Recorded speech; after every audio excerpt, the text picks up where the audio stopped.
నమస్కరిస్తూ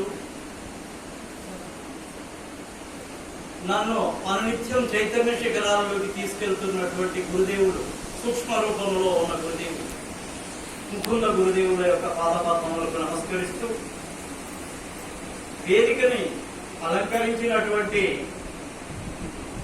ఆచార్యుల యొక్క పాదాలకు నమస్కరిస్తూ, అనంతమైనటువంటి ప్రకాశం యొక్క రూపాలైనటువంటి మీరు మీ అందరి పాదాలకు నమస్కరిస్తూ సత్సంగం ప్రారంభిస్తున్నాం. ఈరోజు చాలా శుభదినం. ఎందుకంటే గురు పౌర్ణమి. గురు పౌర్ణమి యొక్క శుభదినం గురించి మాతాజీ గారు చాలా వివరించారు. ఆ తర్వాత ఆచార్యులు జయశ్రీ మాతా గారు కూడా చాలా మంచి విషయాలు చర్చ చేశారు. మిత్రుడు గంగాధర్ మహారాజ్ కూడా చాలా చిన్న విషయాలే కానీ చాలా మనస్సుని హత్తుకునే విధంగా లోపలికి వెళ్ళి గురువు యొక్క తత్వం గురించి కొంత ఆయన చెప్పడం జరిగింది. అయితే ఏమన్నా కాస్త మిగిలితే నేను కొద్దిగా చెప్తాను, అంతే కదా. ఏదైనా మిగిలితే నాకు నేను కొద్దిగా మాట్లాడతాను, ఎందుకంటే ఇక్కడ కూకున్నా కాబట్టి మాట్లాడాలి. సరే, అయితే ఈరోజు గురు పౌర్ణమి. గురువు పూర్ణుడు, గురువు పూర్ణుడు, పూర్ణమైనటువంటి స్థితిలో ఉన్నటువంటి వాడే గురువు. गुरु को मान जानते सो नर कहिए अंध, दुखी होई आगे तमका पन. ఇది కబీర్ అన్న మాట. అయ్యా, గురువుని ఎవరైనా సరే ఒక మనిషిగా భావిస్తే వాళ్ళకి గురుతత్వం తెలియనట్లు అక్కడ యముడు రెడీగా ఉన్నాడు మీకోసం గురువుని కరెక్ట్ గా అర్థం చేసుకోకపోతే. యముని యొక్క బాధ నుంచి తప్పించుకోలేరు మీరు. గురువుకో మానస్ జాంతే జో నర్ కయ్యే అంధ్. ఎవరైతే గురువుని మనిషి అనుకుంటారో, మరి మనిషి కాక ఎవరున్నారయ్యా? అందరూ మనుషులే కదా ఇక్కడ గురువులందరూ. మనకు ఒక డౌట్. కానీ గురువు అనేది ఒక తత్వం. గురువు అనేది ఒక తత్వం. అంటే ఎవరైతే ప్రాక్టీస్ చేసి ధ్యానం చేసి గురువు స్థాయికి వెళ్ళిపోతారో, లోపల అనుభవాలు ఏదైతే ఉన్నాయో ఆ స్థాయి ఏదైతే ప్రకాశము శబ్దాన్ని ఎవరైతే చూస్తారో ఆ గురువుకి ఈ దేహంతో పెద్దగా పర్లేదు, ఉంటుంది దేహం అంతే. కానీ లోపల జరిగేటువంటి చర్య, that may be chemical reaction అనుకోవచ్చు, మనం రసాయనిక చర్య జరుగుతుంది అనుకోవచ్చు. ఈ భూమధ్యం నుంచి పైవైపు జరిగేటువంటి ప్రయాణం ఏదైతే ఉందో అదంతా కూడా శబ్దము ప్రకాశానికి సంబంధించింది, మరొకటి కాదు. కబీర్ చెప్పేది ఏంటంటే ఈ తత్వం గురించే చెప్తాడు. కబీర్ ఏం చెప్తున్నాడు? ఈ తత్వం గురించి చెప్తున్నాడు. జో గురు, ఏ గురువు అయితే శబ్ద ప్రకాశాలలో ప్రయాణిస్తూ ఉంటాడో ఆ గురువు యొక్క శరణే నిజమైన శరణం. అదే గురు పౌర్ణిమ. పౌర్ణిమ అంటే ఇది పూర్ణం. పూర్ణమైనటువంటి గురువు. పూర్ణము అంటే ఏంటి? సంపూర్ణమైనటువంటి జ్ఞానాన్ని పొందినటువంటి గురువు. మరి సంపూర్ణమైన జ్ఞానం అంటున్నారు, మామూలు అందరు గురువులు కాదా? ఒక్కొక్క రకమైనటువంటి గురువు ఒక్కొక్క దిశలో పోతూ ఉంటాడు. ఈ రోజు ప్రపంచంలో కొన్ని వేల మతాలు, కొన్ని వేల సంఘాలు, కొన్ని వేల సొసైటీస్ ఆధ్యాత్మికంగా నడుస్తూ ఉన్నాయి. ఏదైనా సరే ఒక గురువునే పట్టుకోండి, ఆయన ఏదైనా సాధించి ఉంటాడు. త్వరనే గురువులు కాదు, ఏదో కొంత సాధించి ఉంటారు. కానీ ఆ సాధన ఎటువైపు తీసుకెళ్ళాలి అని అంటే కేవలం భగవంతుడి వైపే తీసుకెళ్ళాలి. ఆశించి చేసేటువంటి ఏదైతే గురువు ఉంటాడో, ఆశించే గురువు అయితే ఎవరైతే ఉంటారో ఆయన నిజమైనటువంటి గమ్యానికి తీసుకెళ్లలేడు. ఆయన ఎంతసేపు తన ఆశ్రమము, తన యొక్క డెవలప్మెంట్, తనకున్నటువంటి వేలాది శిష్యులు వాళ్ళ గురించే ఆలోచిస్తారు. మా మహారాజ్ చెప్తున్న ఆనందం మనం. అయ్యా, గురువు అంటే నిస్వార్థానికి చిహ్నమయ్యా. నిస్వార్థంగా ఉండాలి గురువు, బోధ చేయాలి కానీ బాధ పెట్టకూడదు అంటుండే. బోధ గురువే గాని బాధ గురువు కాదు అంటుండే. ఎంతసేపు మన రాధాస్వామి సత్సంగానికి సంబంధించి మేము అన్వేషణ చేసింది, మేం కనుక్కున్నది, మేం పరిశీలించింది ఏమిటంటే, ఏ గురువు కూడా రాధాస్వామి సత్సంగంలో వాళ్ళు తమ జీవితాన్ని పూర్తిగా అంకితం చేశారు కానీ ఆస్తులు కూడబెట్టుకోలేదు. ఆశ్రమాలు ఉండొచ్చు, నేను కాదన్ను. ఆశ్రమాలు భక్తుల కోసం ఏర్పాటు చేసినాయి. వాళ్ళ జీవితంలో ఒక పైసా అంటే వాళ్ళ యొక్క సొంత ఖర్చుల కోసం ఉపయోగించలేదు.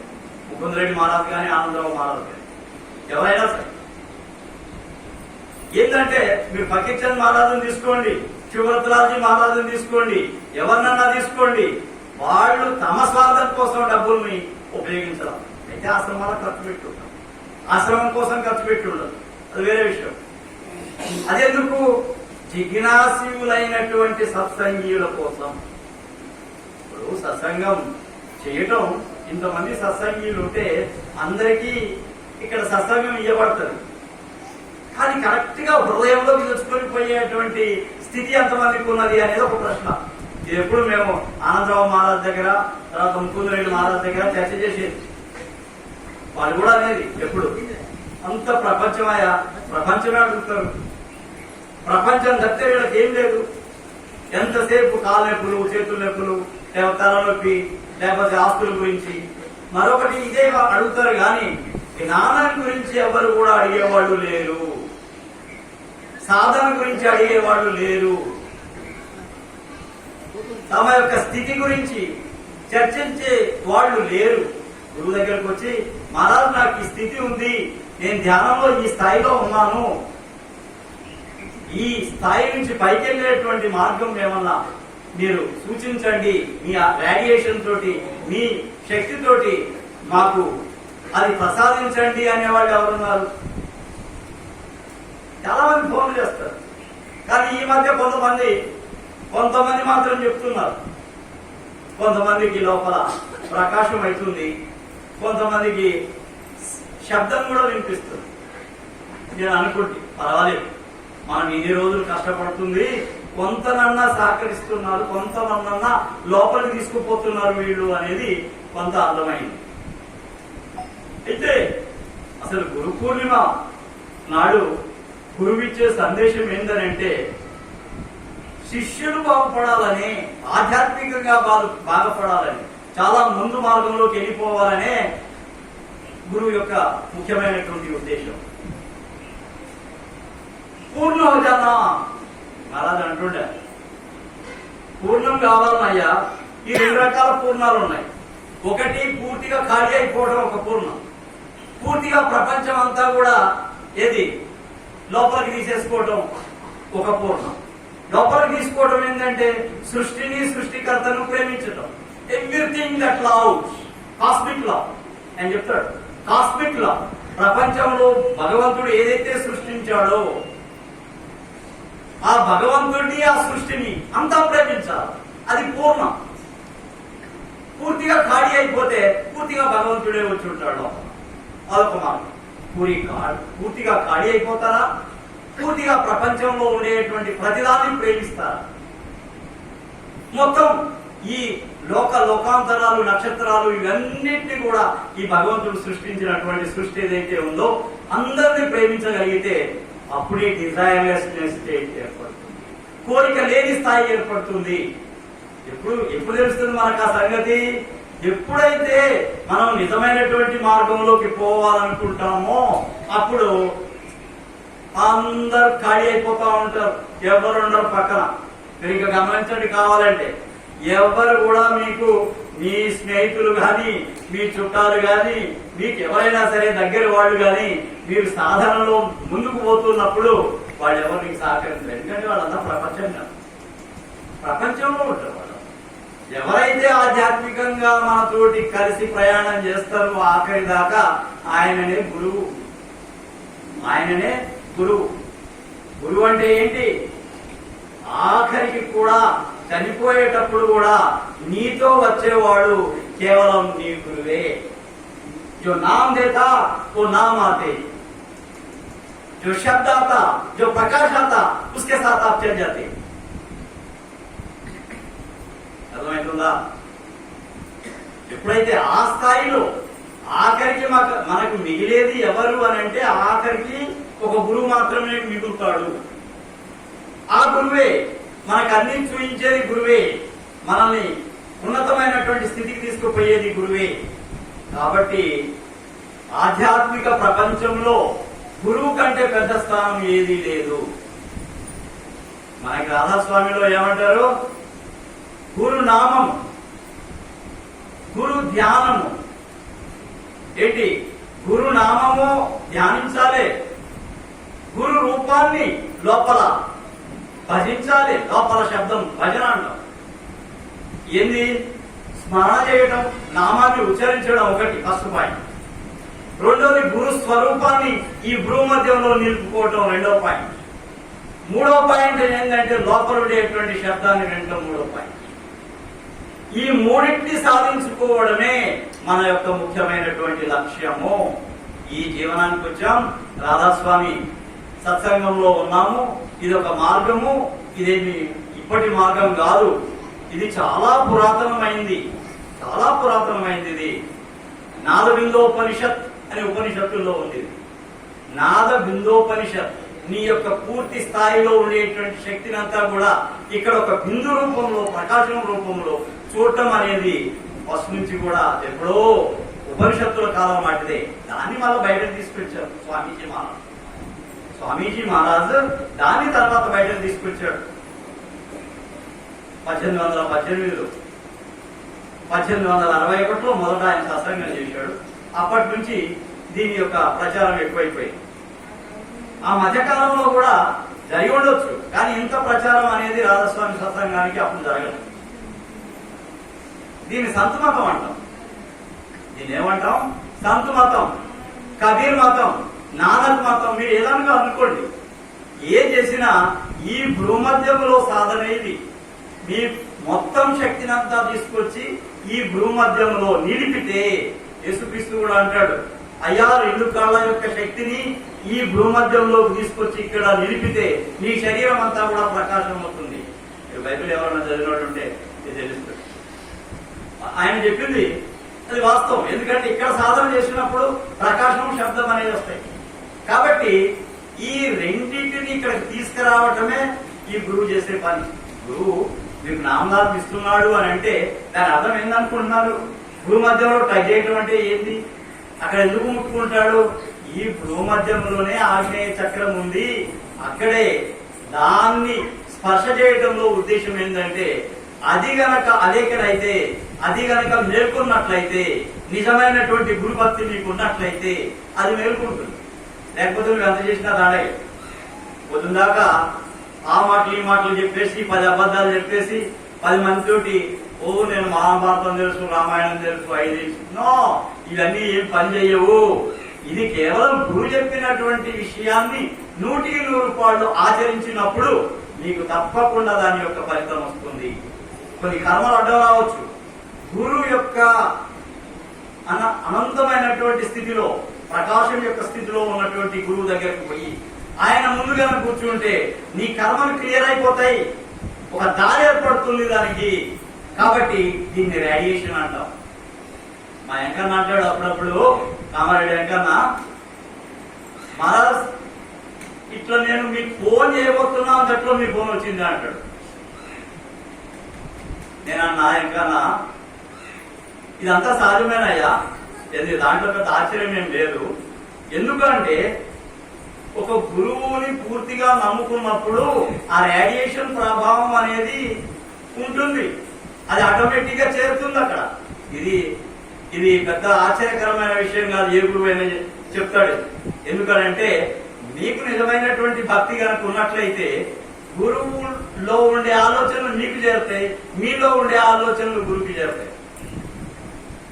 తో ఏకో చేస్తాం. ఈ అప్పుడప్పుడు ఇది ప్రతిసారి జరుగుతుందని మనం చెప్పలేము, ఎప్పుడన్నా ఒక సమయంలో అట్లా జరిగే అవకాశం ఉంది. అయితే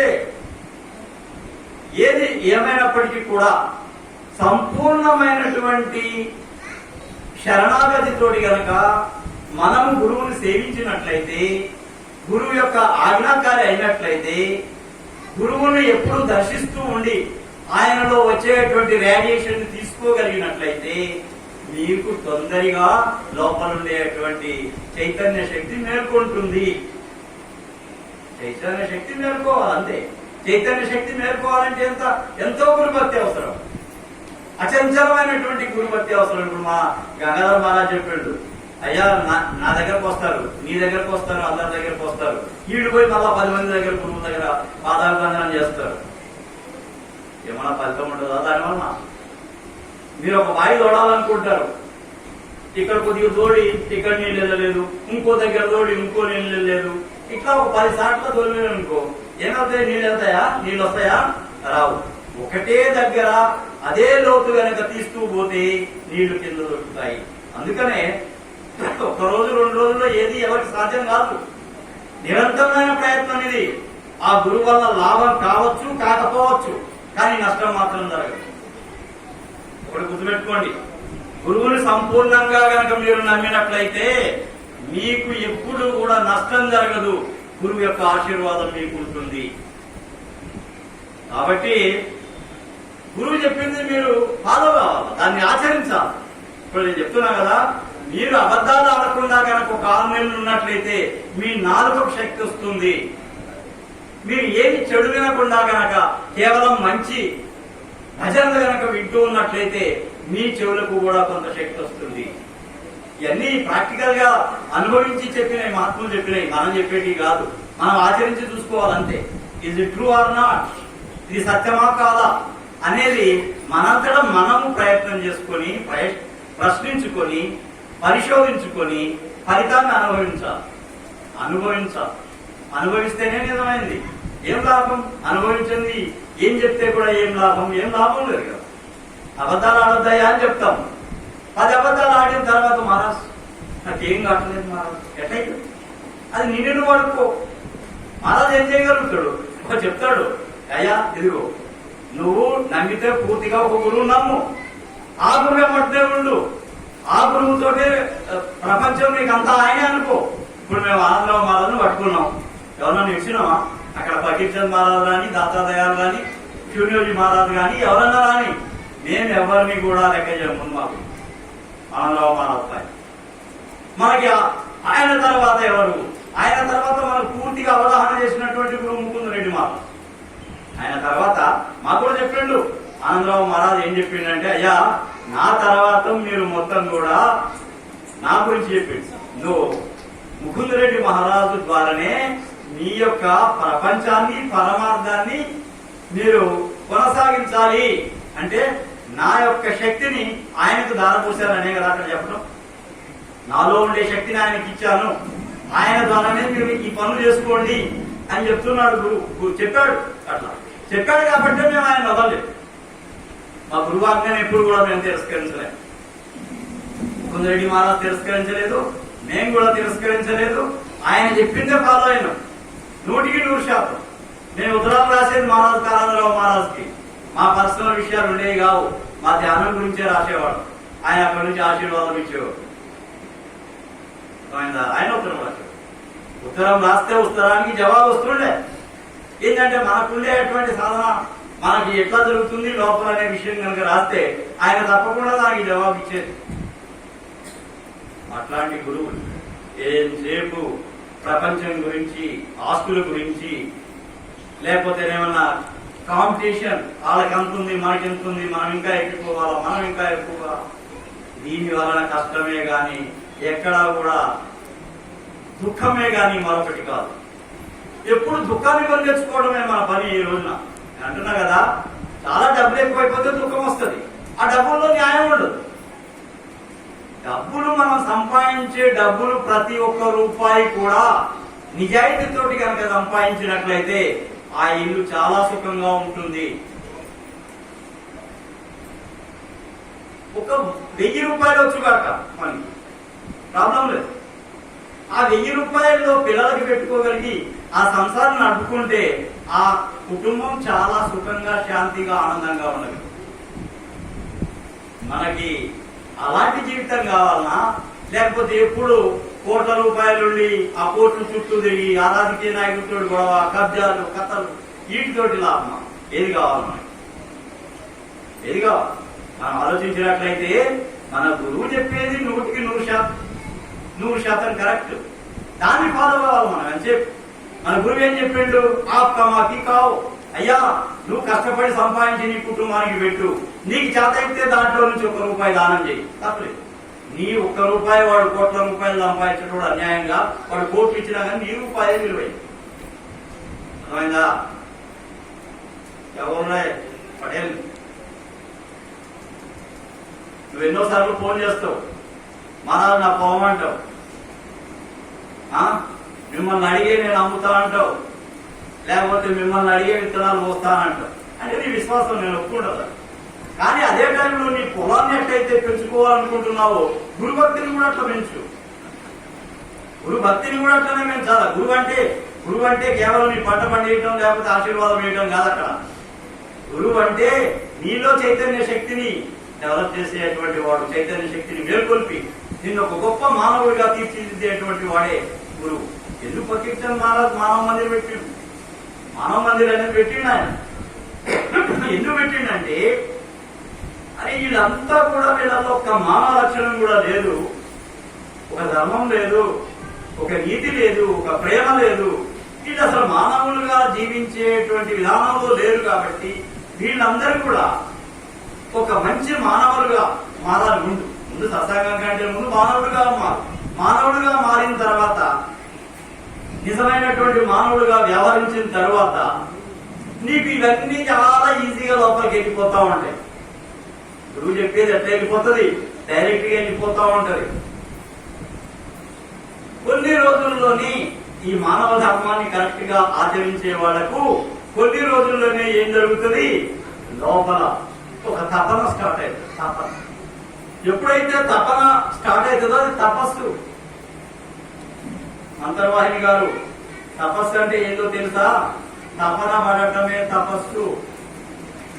గురువు కోసం తపన, భగవంతుని కోసం తపన, నిజమైనటువంటి ప్రార్థన. అర్థమైందా? ఎంతసేపు మనకి ప్రపంచం కాదు, ప్రపంచాన్ని వదిలే అన్ని అయిపోయినాయి. ఇప్పుడు కావాల్సింది ఏంటి? కేవలం భగవద్ దర్శనం, లోపల ఉండే ప్రకాశం, శబ్దం, అది గురువు ద్వారా. ఇది సాధించుకోవడం కోసమే ఇదంతా కూడా. మీకు ఇచ్చిన పేరు అంతర్వాహిని. అంతర్వాహిని అంటే సరస్వతి. సరస్వతి నది కనిపించింది, లోపల ఉండే తత్వం కూడా నీకు కనిపించదు. దాన్ని అవేకం చేయడం కోసమే నీకు ఆ పేరు పెట్టిన. గుర్తుందా? నీకు పెట్టింది ఎందుకు అంతర్వాహిని అని? అదే లోపల ఉండేటువంటి సరస్వతి నది, ఈ సుషుమ్న నాడి అవేకం కావడానికి, లోపల ఉండేటువంటి శక్తి బహిర్గతం కావటం కోసం మీకు ఆ పేరు ఇచ్చాం. దాన్ని నిలబెట్టుకుంటావా, నిలబెట్టుకోలేవా, అది నీ వ్యాపారం. రోజు మాట్లాడతావు, సంతోషం. కానీ ఎంత సాధన చేసి మాట్లాడితే ఇంకా నాకు సంతోషం. సాధన చేసి మాట్లాడితే చాలా సంతోషపడతాను. ఎందుకంటే నేను చెప్పాను కదా మీకు, ఈ టైంలోనే ఎందుకు చేయమన్నాను మీకు. ఆ రేడియేషన్ మీకు కూడా వస్తుంది, మీలో ఉండేటువంటి రేడియేషన్ నాకు అందుతుంది. దానివల్ల ఏదైనా సరే ఫలితం రాదు. అందుకని మనం ఎంతసేపు కూడా గురువుని ఒక మానవుడిలో కాకుండా లోపల ఉండే తత్వాన్ని, గురువు యొక్క తత్వాన్ని గమనించి, ఆయనకు భగవంతునికి తేడా లేదని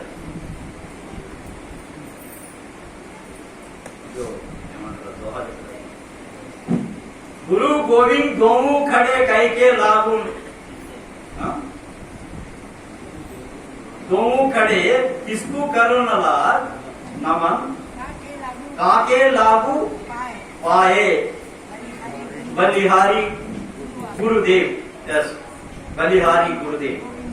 गोविंद और गुरु दो सामने आए तो किसको नमस्कार करना అనేది అక్కడ తాత్పర్యం. నాకు పెద్ద హిందీ రాదు, ఎందుకంటే నేను తెలుగు మీడియం వాడి, నాకు హిందీ పెద్దగా ఇది లేదు. కానీ అప్పుడప్పుడు చదువుతుంటాను కాబట్టి వాటి గురించి ఇద్దరు మనకు తెలుగులో చెప్పుకోవాలంటే ఏంటంటే, గురువు భగవంతుడు ఇద్దరు నిలబడితే ఎవరికి నమస్కారం చేస్తావా అంటే, ఆ భగవంతుడిని చూపించే గురువునే నమస్కారం చేస్తాను నేను అన్నాడు. ఎవరన్నారు? కబీర్ అంటాడు. కబీర్ దోహాలు ఇవన్నీ కూడా. అది సంత్ కబీర్. ఆయన చెప్పేది 100% ఎక్స్పీరియన్స్డ్. ఆయన ఏంటంటే ఎంతో మంది పండితులు ఆయన్ని చికాకు పరిచేవాళ్ళు. ఆయన జవాబంతా కూడా పండితులకి ఇదే దోహాలతో ఇచ్చేసేవాడు. దోహా అంటే 2 లైన్ల కప్లెట్, ఇంగ్లీష్ 2 లైన్స్ కప్లెట్ అన్నట్టు ఇంగ్లీష్. అయితే వీటిలో అనంతమైనటువంటి అనుభవము, అనంతమైనటువంటి జ్ఞానం.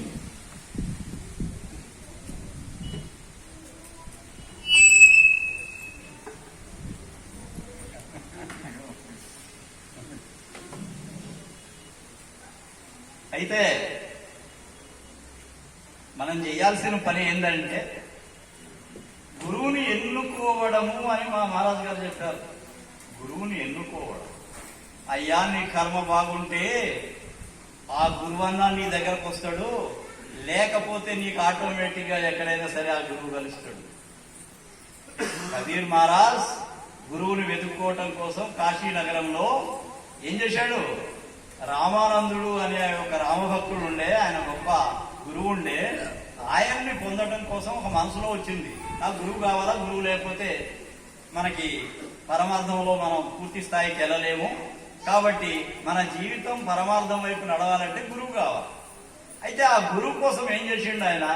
ఈ గురువు ఆయన ఏంటి, కబీర్ ఏంటి అంటే ఒక ముస్లిం ఆయన పెంచుకున్నటువంటి ఒక బిడ్డ. ఆయనకు జన్మ అంటే చాలా దానికి క్లారిన్స్ లేదు కరెక్ట్ గా. ఆయన ఒక చెరువులో దొరుకుతాడు, ఆయనకి అది తీసుకొచ్చి పెంచుకుంటారు, ముస్లిం ఆచారాల్లో వేస్తారు. కాబట్టి నిజానికి కబీర్ యొక్క జీవిత చరిత్ర కనుక చదివినట్లయితే ఆ మహనీయుడు పుట్టడము, ఎవరు ఆఖరికి తన జన్మ చాలించినప్పుడు కూడా వాళ్ళు 2 వర్గాలు బాగా గొడవ పడతా ఉంటారు, హిందువులు ముస్లింస్. ఆఖరికి అక్కడ ఆయన శవం చూస్తే అది లేపేటప్పటికి పూలు ఉంటాయి. అంటే ఆయన చాలా గొప్ప సంత మహాత్మ. అయితే ఆయన చెప్పినవి ఏవైతే ఉంటాయో అవన్నీ కూడా సత్యాలు. గురువుని ఎట్లా పొందిండంటే ఆ రామానందుడు పొద్దున్నే గంగానదిలో, కాశీ దగ్గర గంగానదిలో ఆ ఘాట్స్ దగ్గర దిగి పొద్దున్నే స్నానం చేస్తాడు. ఏ ఘాట్లో అయితే ఆయన దిగుతాడో ఆ ఘాట్ దగ్గర అడ్డంగా పడుకొని ఉంటాడు. ఆయన చూద్దాం చీకట్లో ఆయన వచ్చి నా మీద కాలేస్తాడు. కాలేసినప్పుడు ఆయన నోట్లో నుంచి ఏ శబ్దం అవుతుందో, ఏ శబ్దం బయటకు వస్తుందో అదే గురునామం. చూడండి ఎంత భక్తుందని. అయితే ఆయన అట్లనే వచ్చిండు. ఆయన శరీరం మీద, చెస్ట్ మీద, ఇక్కడ ఛాతీ మీద కాలేసి అయిపోయాడు. వెంటనే ఆయన ఏమన్నా అంటే, కబీర్ ఏమనలే, ఆయన రామనామ భక్తి. ఆయన రామ్ రామ్ రామ్ రామ్ అన్న పోయి పక్కడి అదే వెంటనే ఏం చేసిండు, అదే పట్టుకున్నాడు. రామనామం. రామనామం భక్తి కబీర్ది ఎట్లా ఉండేనంటే నిర్గుణరామం, సగుణరాం, నిర్గుణరాం. అర్థమైందా? అక్కడ విగ్రహారాధన లేనటువంటి రాముని యొక్క స్థితి ఆత్మారాం. దాన్ని ఏమంటాడు కబీర్? ఆత్మారాం, మేరా రామ్ ఆత్మారాం. దశరథ్ కా పుత్ర రామ్ నై, తులసీదాస్ కా రామ్ దశరథ్ కా పుత్ర. దశరథ్ కా పుత్ర ఎవరు ఆరాధించారు? తులసీదాస్, రామచరిత్ మానస్ రాసినటువంటి తులసీదాస్. కానీ కబీర్ మాత్రం ఆత్మారాముడి గురించి చెప్పాడు, రామ్ రామ్ రామ్. అయితే ఇక్కడ నిర్గుణ భక్తి, ఆయన సగుణ భక్తి, నిర్గుణ భక్తి. ఎప్పుడైతే ఈ మనం గురువు యొక్క రూపాన్ని ధ్యానం చేస్తూ చేస్తూ పోతాము, ఇక్కడ భూమధ్యంలో పెట్టుకొని కొంత గనక పైకి పోయిన తర్వాత ఆ రూపం మాయమైపోతుంది. అర్థమైపోయిందా? రూప్ నైరాత అంటే సగుణంగా ఉన్నటువంటి భక్తి ఏమైపోయింది మనది? నిర్గుణ అయిపోయింది. శబ్దసే అశబ్ది గతి, ఈ శబ్దం అశబ్దం, శబ్దం లేనటువంటి స్థితి. ఇవన్నీ కూడా సాధన వలన, సాధనలో అనుభవాల వలన మనం సాధించుకోగలుగుతాం. ప్రతి మానవుడు కూడా ఉంది ఆ శక్తి. మహారాజ్ చెప్తుండే, మీకు అన్ని శక్తులు ఇచ్చేసి భగవంతుడు పంపాడయ్యా, మీరు ఆచరించి సాధించుకోవాలా గురువు ద్వారా. కాబట్టి ఆచరణ చాలా ముఖ్యమైనది. జీవితం చాలా పవిత్రంగా గడపాలా. భార్యాభర్తల మధ్య అదే ఒక విషయం వచ్చింది ఇప్పుడు. ఏంటంటే భార్యాభర్తల మధ్య అన్యోన్యమైనటువంటి అనురాగం ఉండాలి. భార్య సహకరించకపోతే భర్త ఏమి చేయలేదు. మన ఋషుల యొక్క సాంప్రదాయం చూడండి. ఏ ఋషి అయినా సరే వాళ్ళు రాజభవనాల్లో నుంచి వచ్చినటువంటి వాళ్లే ఆ యొక్క ఋషుల భార్యలు కొంతమంది.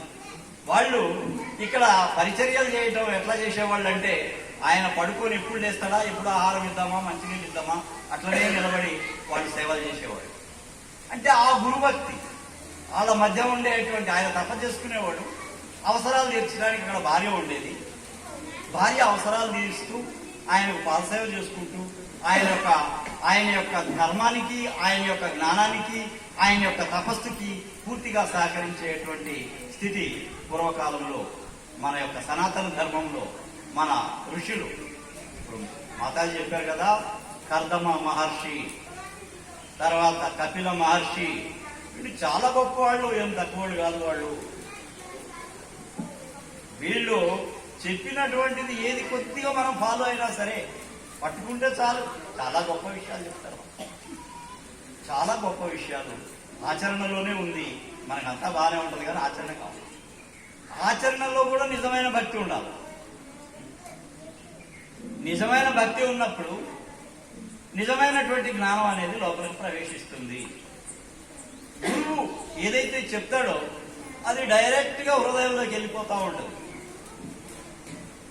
అది ఖాళీ అయిపోతుంది కదా. ఖాళీ అయిపోయినప్పుడు లోపల చేరడం చాలా ఈజీ. కాబట్టి ఖాళీ అన్నా కాండి, పూర్తిగా నిండనన్నా నిండండి ప్రేమతోటి. ఈ రెండిట్లో ఏం చేసినా కానీ చాలా సంతోషమే. కాబట్టి సత్సంగీయులారా, మాకు చాలా సంతోషం అండి. 4 నెలల తర్వాత మీరు వచ్చారు, చాలా సంతోషం. మిమ్మల్ని చూస్తే మాకెంతో ఆనందం కలుగుతూ ఉంటుంది.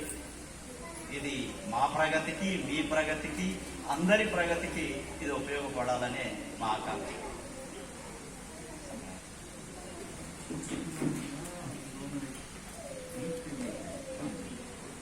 అందుకే సత్సంగీయులందరికీ కూడా హృదయపూర్వకంగా ఆశీర్వాదం. ఈ గురు పౌర్ణమి సందర్భంలో మీ అందరికీ కూడా చైతన్యం కలగాలనే మా బాధ. లోపల చైతన్యం కలగాలి, మీరు కూడా ఆ లోపల ఉండేటువంటి అనుభవాలు పొందాలనే మా ఆశీర్వాదం, మా ఆకాంక్ష. ఈ గురు పూర్ణిమ నాడు భగవంతుడు, గురువు గారు మీకు మీ ఆకాంక్షను ఫలింపజేయాలని, మమ్మల్ని కూడా మీకు సేవ చేయడానికి కావలసినటువంటి అన్ని శక్తులు మాకు ఇవ్వాలని ఆ భగవంతుడిని ప్రార్థిస్తున్నా, ఆ గురువు గారిని ప్రార్థిస్తున్నా. మీ అందరికీ రాధాస్వామి చెప్తూ ముగిస్తున్నాం.